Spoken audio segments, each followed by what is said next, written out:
Ya todo esto lo hemos analizado y creo que ha quedado sumamente claro. ¿Qué significan 70 semanas determinadas a tu pueblo? Daniel 7:24. O sea, 70 semanas están determinadas sobre, ¿qué dice ahí? Tu pueblo. Para los judíos. ¿Cómo se puede sacar la semana número 70 y ponerla para el fin del mundo como los 7 años de tribulación? ¿Con qué valor han hecho esto?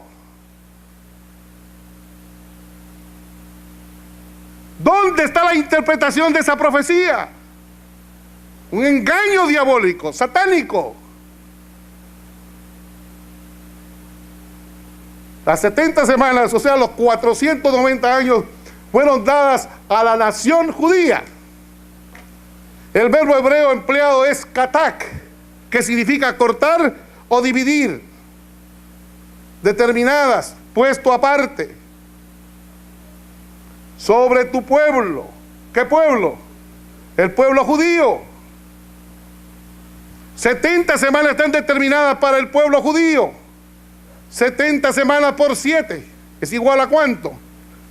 490 días proféticos, o sea, 490 años. ¿Cuándo se debe comenzar a contar este periodo profético? Daniel 9:25. ¿Sabe pues y entiende que desde la salida de la orden, ¿para qué? Para restaurar y edificar a Jerusalén hasta el Mesías príncipe, habrán 7 semanas y 62 semanas. Se volverá a edificar la plaza y el muro en tiempos angustiosos. O sea, justamente cuando se dio la orden para restaurar Jerusalén, ahí empieza la profecía. Desde el decreto de restaurar y edificar Jerusalén hasta el Mesías príncipe hay 62 más 7, 69 semanas proféticas, o sea, 483 años literales.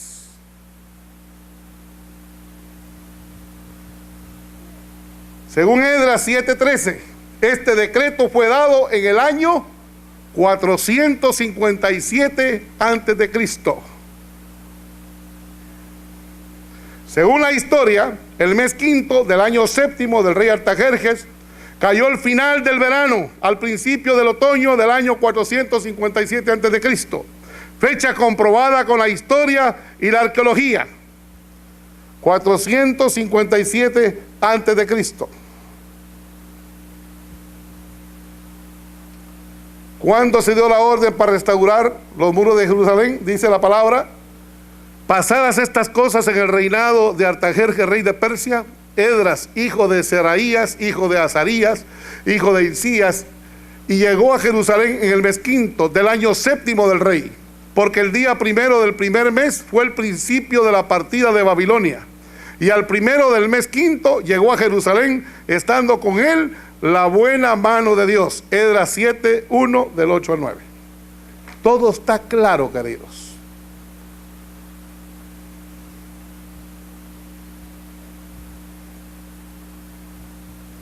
Ahí vemos en la pantalla el año 457, que empieza la restauración de Jerusalén, usando las primeras 7 semanas, 7 por 7, 49. Se terminaron los 49 años en el año 408 antes de Cristo, más las 62 semanas nos llevan hasta el año 483, año en que se construyeron los muros de Jerusalén, en el año 408.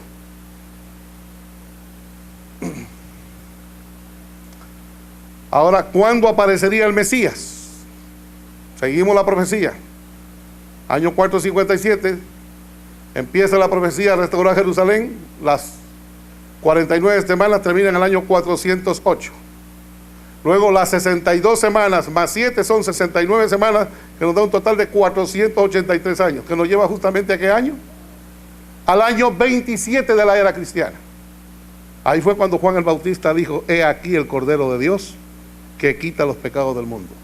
Lucas 3:1, en el año 15 del imperio de Tiberio César, siendo gobernador de Judea Poncio Pilato y Herodes tetrarca de Galilea, y su hermano Felipe tetrarca de Iturea y de la provincia de Tracónite, y Lisanias tetrarca de Abilinia,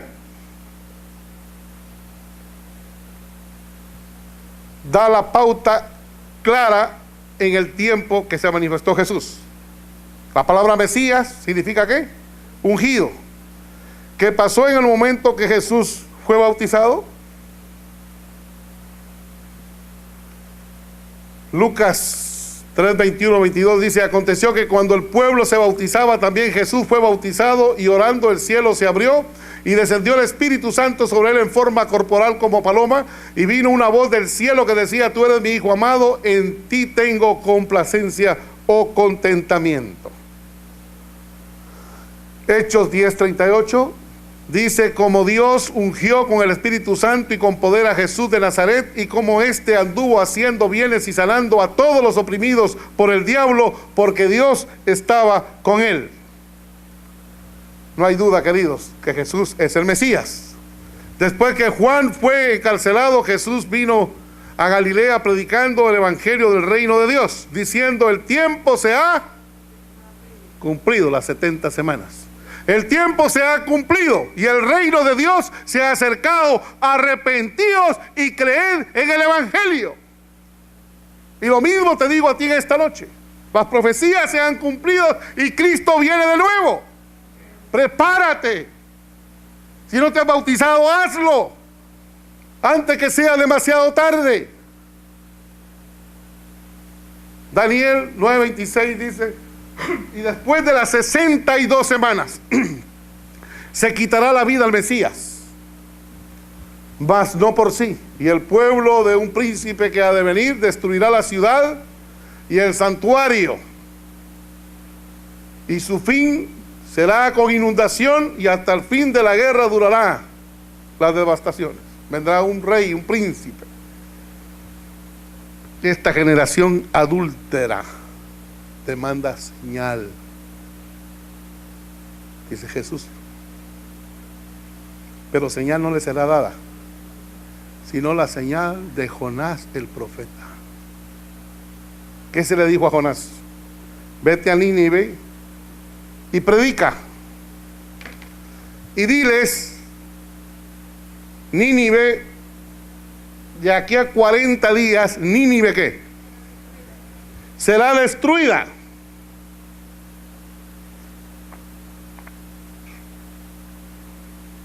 Pero la predicación de Jonás en Nínive, ¿qué pasó? El rey se convirtió, el pueblo se convirtió, y el rey dijo: todo mundo, mujeres, niños, por favor, vístanse de saco, y los animales, todo mundo, y no coman por 3 días, ayunen, a ver si el Señor nos perdona. Y el Señor se arrepintió. La profecía dice que un día, en la profecía que vale aquí, Jesucristo fue crucificado en el año 30 y medio, que es parte del 31. Tito sitió Jerusalén y la destruyó, y destruyó el santuario. ¿En qué año? En el año 70. Del año 30 y medio para el año 70, ¿cuántos años hay? 30, 40, 50, 60, 70, 40 años. La maldición que le iba a caer a Nínive le cayó al pueblo judío, porque Nínive iba a ser destruida, pero en vez de Nínive ser destruida, fue destruida Jerusalén por su rebeldía. Señores, así se cumple la palabra de Dios. Y por otra semana confirmará el pacto con muchos, y a la mitad de la semana hará cesar el sacrificio y la ofrenda. Después, con la muchedumbre de las abominaciones, vendrá el desolador, hasta que venga la consumación y lo que está determinado se derrame sobre el desolador, dice la palabra. También a Roma se le visitó. Las hordas bárbaras de Atila visitaron a Roma, la destruyeron. Roma fue dividida en 10 naciones. Dice la palabra: y mientras comían, tomó Jesús el pan y bendijo y lo partió y dio a sus discípulos y dijo: tomad, comed, esto es mi cuerpo, que por vosotros será quebrantado. Tomando la copa y habiendo dado gracias, les dio diciendo: bebed de ella todos, porque esto es mi sangre del nuevo pacto, que por muchos es derramado para remisión de los pecados. Mateo 26, 26 al 28. Y ahí tenemos el cumplimiento de la profecía de la muerte de nuestro Señor Jesús. Los que han visto la pasión de Jesús se han dado cuenta que lo que sufrió nuestro Maestro no tuvo límites. Se encendió la ira del diablo con él. A la mitad de la semana, el año 31, Jesucristo está muriendo por los pecados del mundo. Dice la palabra, Mateo 27, 50, 51, mas Jesús, habiendo otra vez exclamado a gran voz, entregó el Espíritu. Y he aquí el velo del templo se rasgó en dos de arriba abajo, y la tierra tembló y las rocas se partieron. Ahí nos muestra que el santuario quedó abierto, santuario terrenal. Ya no más sacrificios de animales, ya no más sacerdotes humanos, no más sacerdotes, como dije, humanos. Usted dirá, bueno, Jesús no es humano. Jesús es humano, pero también es divino. Es Dios hecho carne, es único. Por eso a Jesús se le llama monógenes, único en su clase, no hay otro. Hebreos 9, 26, 28, de otra manera le hubiera sido necesario padecer muchas veces desde el principio del mundo, pero ahora en la consumación de los siglos se presentó una vez para siempre por el sacrificio de sí mismo para quitar de en medio el pecado.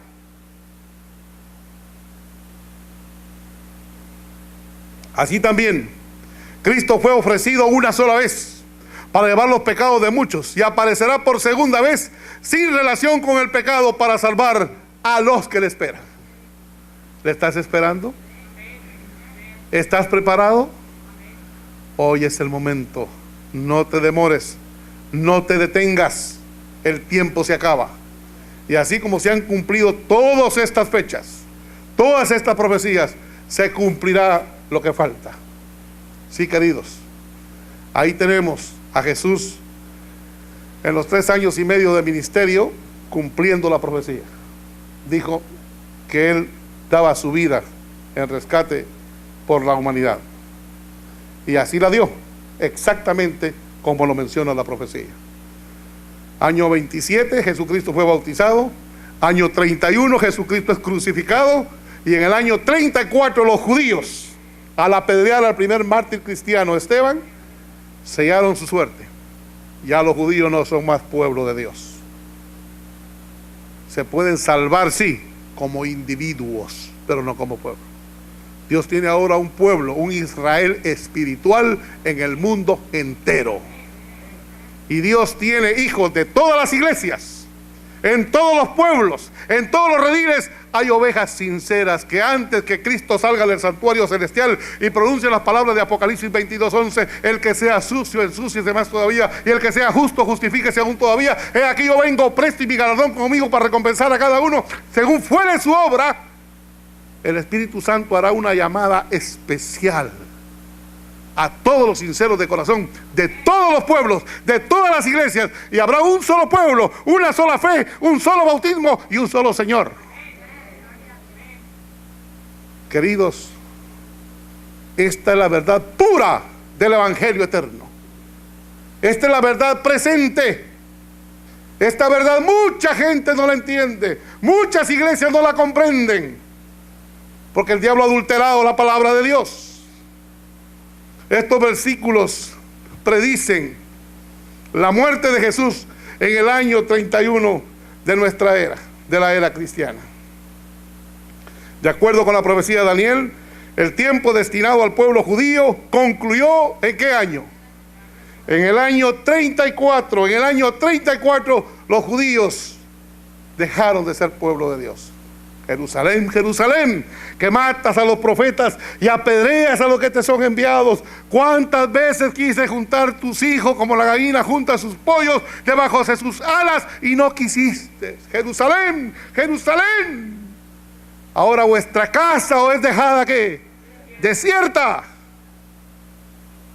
Y Dios ha buscado un pueblo, una gente que dé los frutos que Dios quiere que den como pueblo.